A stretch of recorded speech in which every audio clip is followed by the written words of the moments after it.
Use to এর ব্যবহার কোনো কিছুতে বা কোনো কিছু করতে অভ্যস্ত বোঝালে ইউজ টু ব্যবহার করতে পারি আমরা। এর স্ট্রাকচারটা কেমন হবে? ফার্স্টে সাবজেক্ট ইউজ করব, তারপর পার্সন অনুযায়ী am, is, are, was, were use করব, এরপরে ইউজ করব। ইউজ টু কিন্তু কন্টিনিউয়াস সেন্টেন্সের ক্ষেত্রে হয়ে থাকবে। এটা হতে পারে প্রেজেন্ট কন্টিনিউয়াসের মধ্যে, হতে পারে পাস্ট কন্টিনিউয়াসের মধ্যে। তাহলে আমরা সেন্টেন্স স্ট্রাকচারটা দেখি।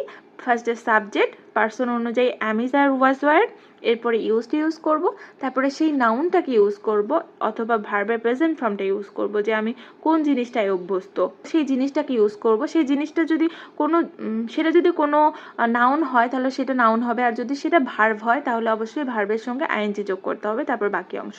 তাহলে দেখি সেন্টেন্সটা মেকিং কেমন হবে। লোকটি কফিতে অভ্যস্ত।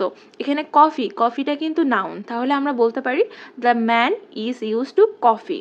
এখানে কিন্তু আইএনজি যোগ হচ্ছে না, কারণ এখানে নাউন ইউজ হয়েছে। আমি ইংরেজিতে কথা বলতে অভ্যস্ত।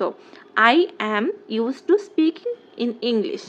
এখানে ইংরেজিতে কথা বলতে অভ্যস্ত, কথা বলাটা অভ্যস্ত, এটা কিন্তু ভার্ব, এই জন্য আমরা ভার্বের সঙ্গে আইএনজি যোগ করেছি।